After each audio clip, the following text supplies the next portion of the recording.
Welcome back to our channel, where we provide updates and undisclosed narratives on Catherine, Princess of Wales, and her royal family. We provide you with the following news. Princess Anne and Prince William's bold move exposes Queen Camilla's MI6 secrets. Princess Anne and Prince William responded boldly to the revelation of Queen Camilla's MI6 investigation and the unearthing of her personal documents. A tempest at Raymill house. For generations, the House of Windsor has endured controversy via the art of quiet, but nothing in recent memory prepared the family for the shock that reverberated through Raymill House on a rain-slicked March morning. As MI6 operatives, accompanied by FBI liaison agents, entered Queen Camilla's private estate, the palace's long-standing protocol of deny, delay, deflect disintegrated. Concealed behind an elaborate bookshelf, the agents discovered a frigid room filled with trunks, recordings, and unsigned documents that connected clandestine monetary transfers to veiled threats, and most intriguingly to the concluding months of Diana, Princess of Wales. As night descended, the monarchy's polished exterior failed to hide its subtle fissures. Every newspaper prominently featured the same two inquiries. Could you please clarify what Camilla had concealed? Who inside the firm had informed the spies?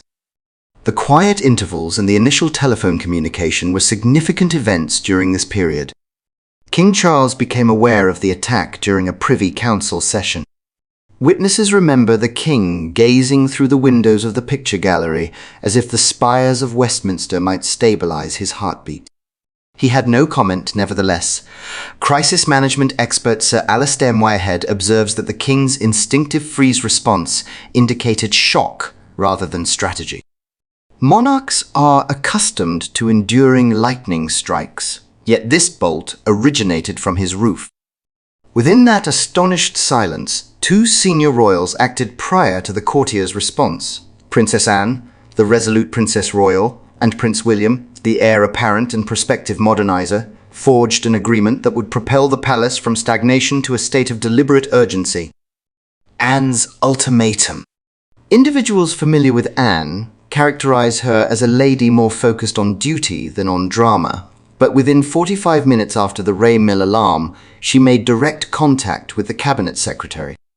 Her stipulations were succinct: an autonomous security assessment, prompt containment of any data jeopardizing state or Commonwealth interests, and complete collaboration with Parliament's Intelligence and Security Committee.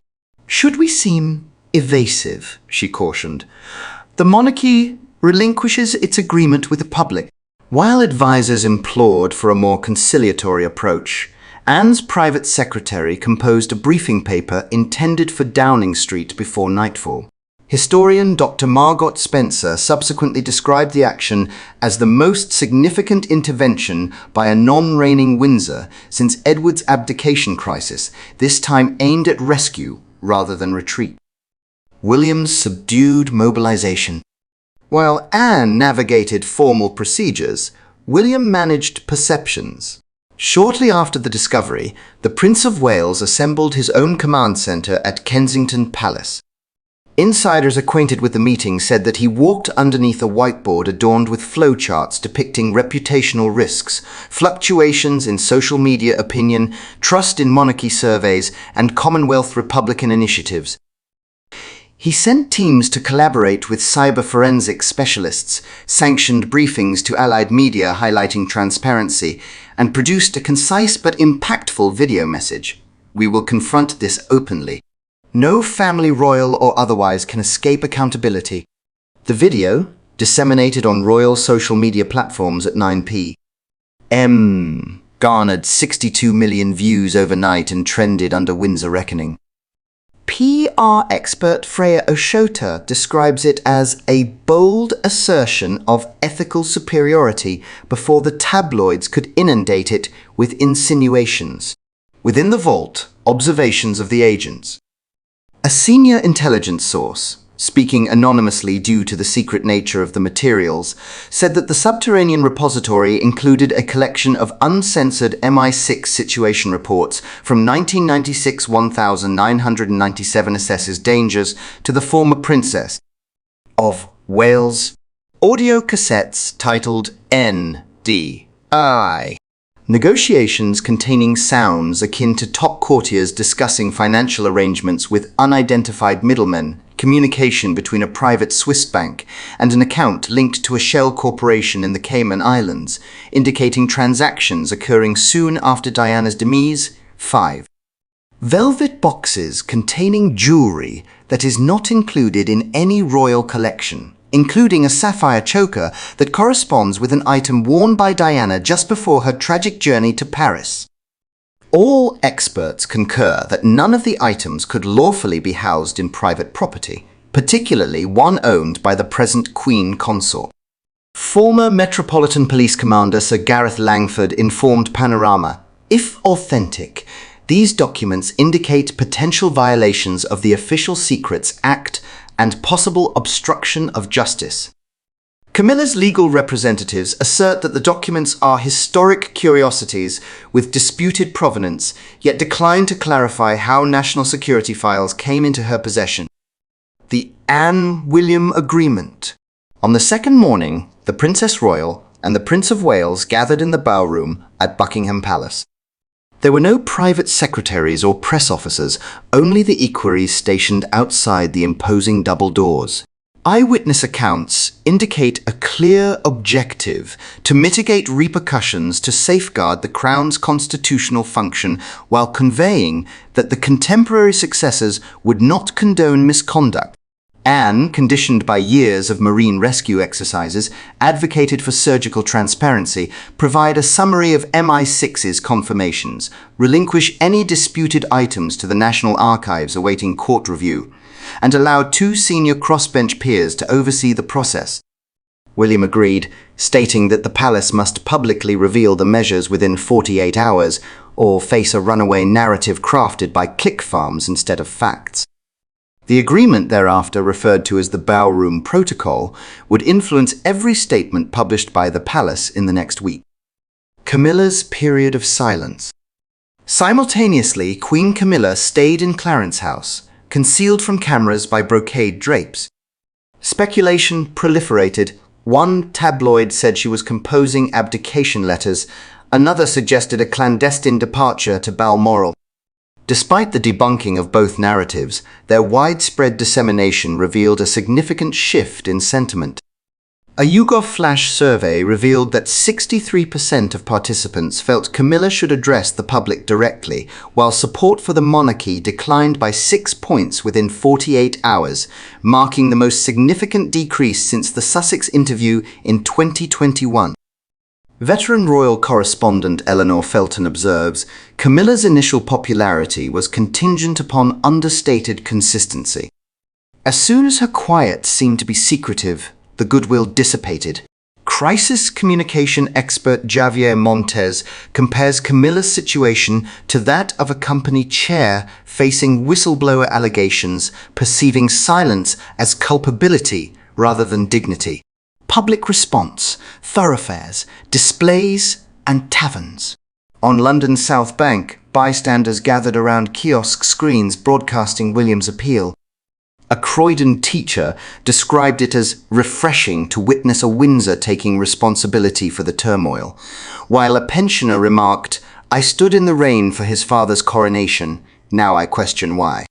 In Glasgow, a cohort of university students established a temporary speakers' corner, live streaming discussions on the monarchy's future. The video garnered 2.4 million views on TikTok under the hashtag Scotland Speaks. Republic campaigners produced stickers inscribed with "Not My Queen" alongside Camilla's silhouette, while monarchist factions organized counter-vigils outside Marlborough House, beseeching that the crown be spared. Sociologist Dr. Anjali Rao observes that the polarization pertains less to affection or animosity toward an individual and more to institutions grappling with 21st century accountability. Expert panels and conspiracy controversy. By the end of the week, every prominent broadcaster convened panels that combined constitutional professors with former intelligence operatives and ethicists. Lord Hugh Whitstable, former chair of the Intelligence Committee, informed Newsnight that maintaining state secrets beyond government control is prima facie unlawful, asserting that any royal who facilitates concealment risks prosecution, despite Crown immunity. In contrast, retired MI5 analyst Fiona Kerslake warned that without an authenticated chain of custody, the allegations may disintegrate in court while the family's reputation endures devastation. Conspiracy podcasts are replete with assertions of a deep state coup, suggesting that Anne and William were using the crisis to expedite Charles's resignation. Theories proliferated. Some said that Prince Harry had provided U.S. agencies with information, while others claimed that Camilla's papers implicated foreign intelligence services in armaments transactions throughout the 1990s. The data company MediaPulse recorded a 430% increase in disinformation relating to the royal family, leading William's digital task team to publish myth-debunking infographics, an unusual action for a British heir. Prime Minister Lucy Denham, with a precarious majority, convened Home Secretary Malik Qureshi and Foreign Secretary Rosalind Hunt to evaluate alternatives. Removing the Queen Consort from state briefings was legally intricate but politically appealing. Nonetheless, Denham's aides cautioned that excessive action may provoke constitutional outrage. A leaked email indicates that the Prime Minister contemplated selecting a retired High Court judge to oversee a statutory probe akin to the Hutton inquiry after the Iraq dossier controversy. William expressed tacit support, arguing in a secure call that sunlight now is less costly than darkness later. Charles confronts his reflection. As aides composed remarks, King Charles withdrew to the semi-state quarters at Windsor Castle, accompanied alone by his valet and physician. Courtiers describe him before Queen Mary's mirror, shoulders hunched, reciting lines from Shakespeare's Henry IV Uneasy Lies, the head that wears a crown. Insiders disagree on whether he considered abdication, however. It is evident that he contacted Anne and William individually, re-emerging hours later with a draft of a public address. The transmission that altered the Windsors. 9 days subsequent to the attack, the King made a live appearance from the Blue Drawing Room. His address, lasting 10 minutes and 23 seconds, commenced with the recognition of grave concerns. He affirmed that sensitive documents, in violation of official protocols, had emerged, declared complete cooperation with an independent investigation led by Baroness Eloise Grant, and, in an unexpected conclusion, assigned specific ceremonial duties for the duration of the investigation to the Princess Royal and the Prince of Wales. Although framed as a provisional action, the symbolism was profound. Charles essentially relinquished daily prominence to the two royals most esteemed by the populace. Shortly after, Camilla released a written statement expressing her regret over the inappropriate archiving of historical materials and her commitment to help investigators establish context. She refrained from offering an apology or elucidating the reasons for the paper's prolonged concealment. Crisis specialist Montez assessed the phrasing as technically cooperative, emotionally vacuous. Anne's leadership and William's perspective. With delegated authority, Anne took charge of state investitures, welcoming recipients with what the Telegraph described as sea captain briskness. She convened with defense chiefs to assess potential security overlaps and mandated that palace staff undergo new background checks to prevent a second Raymill from emerging in another cellar.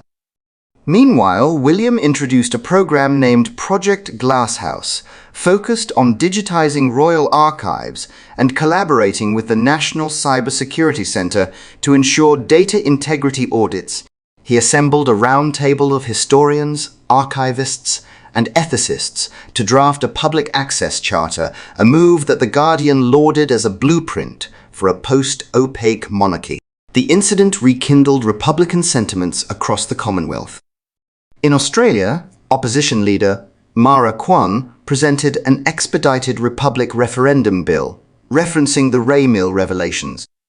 Jamaican Prime Minister Andrew Holness stated to reporters, "The monarchy must prove its relevance or concede our exit." In contrast, Canada's Liberal government advocated for patience, commending William's transparency initiative as a prudent evolution. US.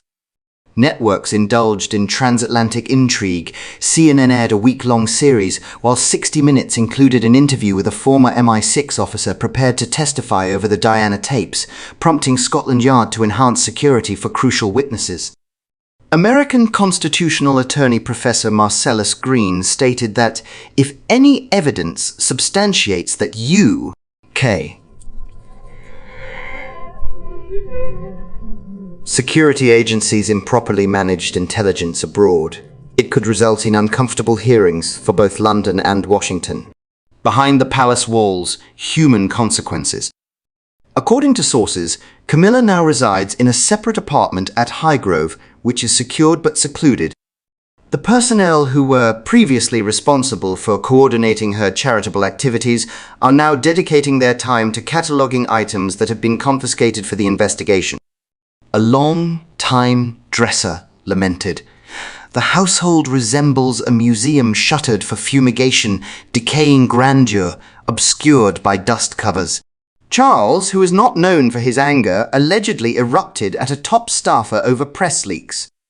A courtier reports that the king forcefully struck an heirloom inkstand, causing the lid to buckle before regaining composure to recite evening prayers.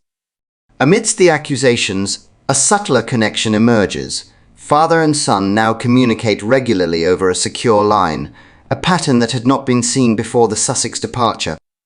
Psychologist Dr. Lucinda Fenn adds, a shared crisis frequently recalibrates family dynamics. William's steadfast yet familial demeanour may serve as the emotional fulcrum for the Crown. The investigation commences. On June 22, Baroness Grant conducted her first hearing at the Royal Courts of Justice. Cameras recorded Camilla's advisor presenting 5 sealed packages. MI6 provided encrypted disks. The FBI sent affidavits via diplomatic pouch.